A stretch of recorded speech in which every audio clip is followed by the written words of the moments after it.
Hey everyone, welcome to Therapy Connections, the podcast where real therapists give you the highlights of the things we say in therapy and provide some skills, education, and ideas about how to feel better.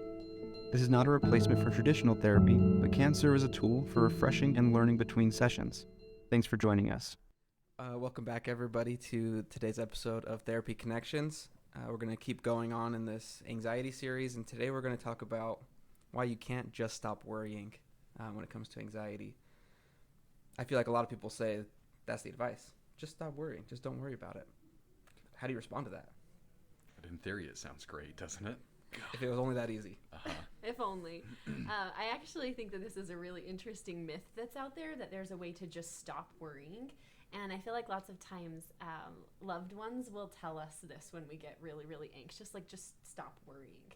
And the funny thing is, if you tell yourself to just stop worrying, for the most part, it actually doesn't work. In fact, it can make your anxiety a lot worse if you just try to stop those thoughts and tell yourself, like, oh, no, that's illogical. It doesn't make sense.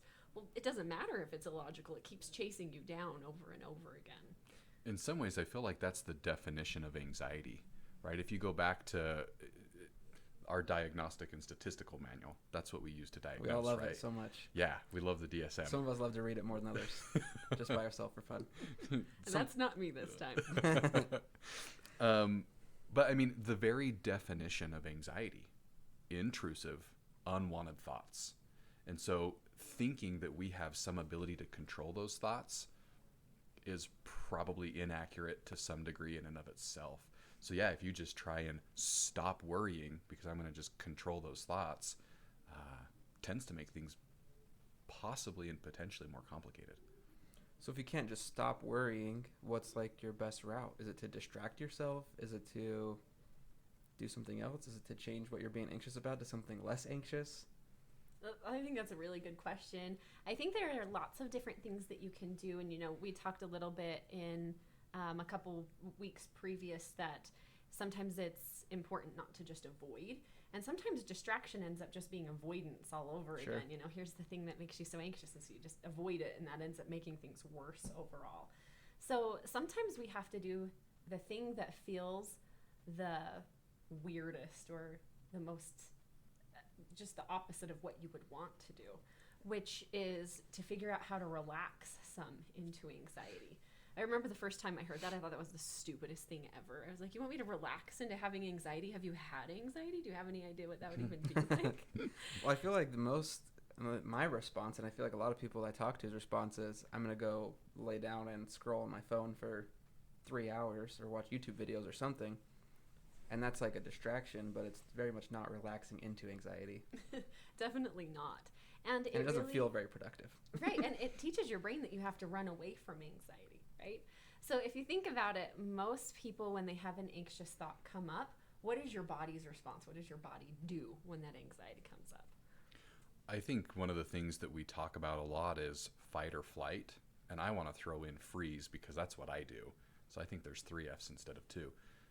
But I feel like that's my body's natural reaction. I can think of a few more. No.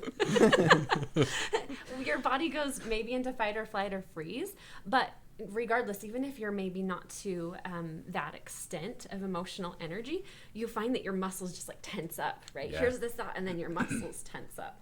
Well, if you think about the reaction that's happening between your brain and your body, that's going to cause some big problems. That's going to make the anxiety worse, and it's actually going to make your emotional pain bigger. So what if the anxious thought comes in, and instead of panicking, you see it for exactly what it is, which is just a thought. Take a deep breath, you relax your muscles, and you say to yourself, like, oh, here's an anxious thought. Yep, there it is. I can relax a little bit into this. I think that's a better strategy than avoidance. I like that connection that you bring up between what you're thinking and how your body feels, because I think it goes a long way to relax your body and in turn relax your mind, because they're so intrinsically connected. And sometimes relaxing your body is easier than relaxing your mind. How do you go about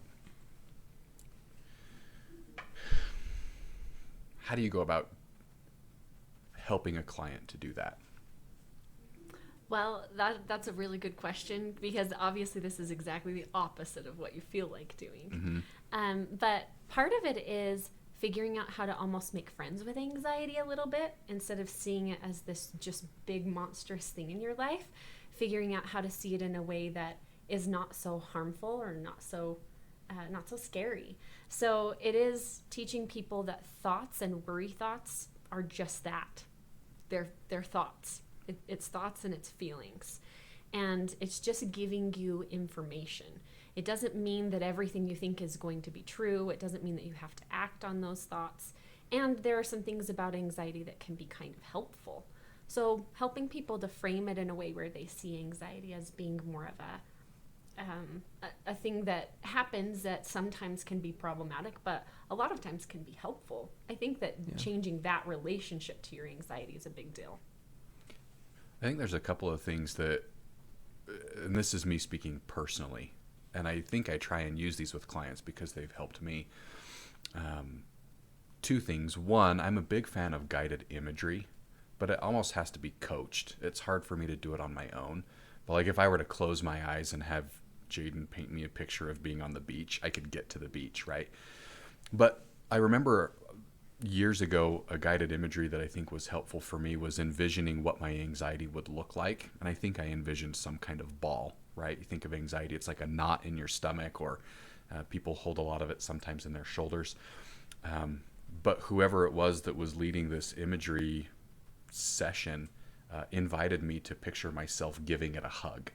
And so sometimes now what I'll do is in my office, I'll sit on the couch, close the door, close my eyes, take a couple of deep breaths, and I envision what that anxiety looks like or feels like.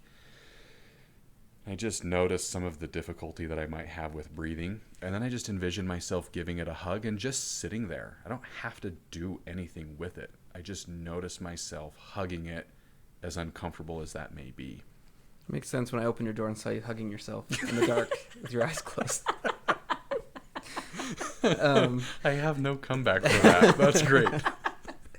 No, I like that. I think there's a lot of value to, like you said, embracing rather than, it comes back to that avoidant thing, right? Instead of maybe physically avoiding, now we're talking about emotionally avoiding anxiety.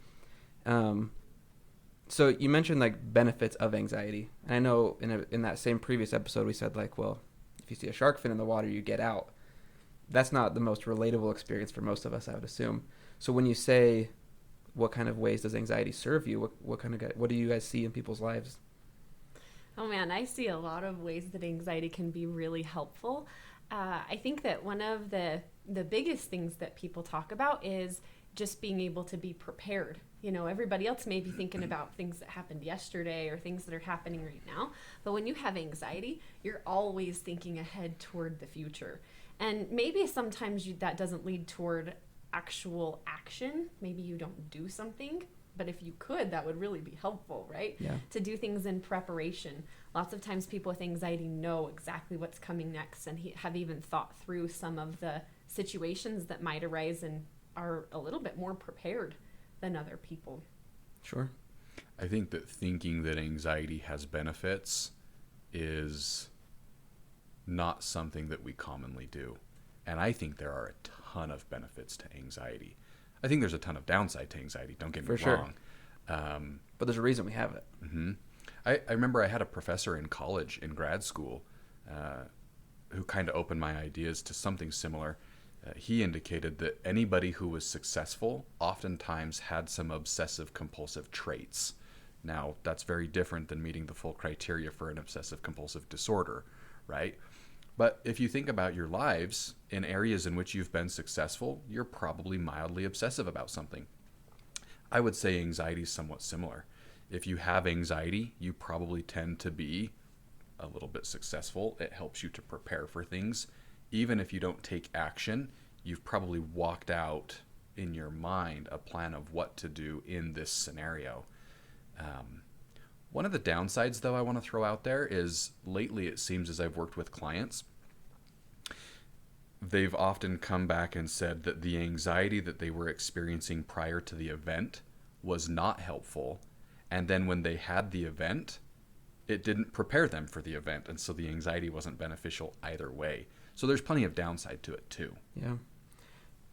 Speaking of that idea, I think an intervention I commonly go to is making a plan for your anxiety, right? When you think I have anxiety for an event, okay, let's plan what you're going to do and how you're going to handle that. Mm-hmm. Maybe you don't need the plan, maybe you do, but having the plan can hopefully relieve some of that anxiety, especially for people who probably aren't planning. Right. Or maybe even it just brings it down to a more manageable level. Sure. Because the goal is never to just get rid of anxiety. We sort of have to look at, like Josh was talking about, embracing anxiety a little bit and seeing how we can bring it down to a level that's manageable and that we can live with, but not getting rid of it. That's why it's so important to see the ways that it can provide you advantages in your life and embrace the advantages, as opposed to just trying to get rid of it. You're never going to get rid of it. It's not going all the way away. Instead, take the advantages that you can and then figure out how to manage some of the downsides. Sherry, you talked a little bit earlier about a skill that I think is very helpful. I struggle myself a little bit to practice it. Let's frame it this way. Some of the benefits of anxiety are being prepared, or the potential to be prepared. One of the downsides is that you might overthink all of your responses in one scenario, and so you get too many. Well, then what happens is that those intrusive, unwanted thoughts, they don't stop, and they tend to carry this emotional baggage with them that feels really intense. You were talking about an intervention earlier that you sometimes will use with your clients to separate the intensity of the emotion with that thought. I think you should share it. Okay, so I've heard this called thoughts like a river, and it's just this intervention where when you notice these thoughts starting to crowd your mind, maybe you start feeling some of that overthinking take over, then you stop, you notice the tension that's in your body, and take a deep breath. Try to relax out your muscles, and then you start to almost like separate yourself from it a little bit. You imagine a river in your mind and just notice those thoughts and emotions kind of running down the river, right? There they come, there they go. And you try your best not to get carried away by a particular thought or a particular emotion. Instead, you just notice those as part of the experience. This is just a message that anxiety is giving you. And being able to sit and do that, not getting carried away by a thought, but just noticing them, can help you separate a little bit. Otherwise, we get carried away by those thoughts and start to have big emotional responses to them. So if we can find a way to disconnect a little bit, but still look at the thoughts, right? We're not avoiding them, but we just look at them and let them go. That can be a strategy for a way that you can relax into it a little bit, accept it some, and not overreact. Yeah, I really like that skill. I've had good experience doing it myself. I know a lot of clients have had success with it. And I think it's really powerful that you can do it kind of anywhere. Do it sitting at work, sitting at home, sitting in a dark room hugging yourself, if you ever prefer to do it that way. I'm trying to separate myself from the thoughts, Jaden. But I think that's one of the big benefits of a skill like that is it's pretty flexible. Well, let me throw an example question, right? I want you guys to answer this. But let me throw an example of what I feel like I hear a lot of clients say, and then how you might help them do this. Skill, yeah. I was thinking river. I don't think that's what you called it, but the river skill. I feel like one of the things I hear quite regularly with folks who are struggling with anxiety is they say, I'm just going crazy. Right now, you guys and I know that's just the thought. That's not actually true. You're not going crazy. We know what this is. This is anxiety. But if they're having the thought of, I'm going crazy, how do you separate that emotion that's connected to that thought? How would you use like this skill to do that? So I would say, okay, so just notice the thought, right? Notice the reaction your body is having to that thought. And instead of holding on to it so tightly, just look at it. It's just words, right? I'm going crazy. So you sit back, you take a breath, and you just watch that thought float down the river. And maybe it comes back over and over again. But you just notice like, oh, it's just words. It's just a thought. It doesn't actually mean I'm going crazy. This is just a worry thought. There it is. Yeah, I think sometimes I tell clients, if you catch yourself having pulled it out of the river, put it back in and let it go. See, that clicks with me because that's an imagery thing. I can envision myself reaching out and grabbing that, but I can also envision myself throwing it back. I like that. Good. I made it up myself. Well, hopefully something today was helpful for you guys watching and listening. I encourage you to practice some of these skills we talk about and see how they impact you, and if you can't find any benefit from them. We'll continue talking about anxiety on the next episode, and we'll see you in a couple days. Thanks. Thanks. Hey, Jaden here. Thanks for joining us today. We hope you found something useful in today's episode. If you did, and you want to keep up on the content we're going to be making, please subscribe, follow, or leave us a positive review. It helps us a lot. Again, thank you for being here, and we'll see you next time.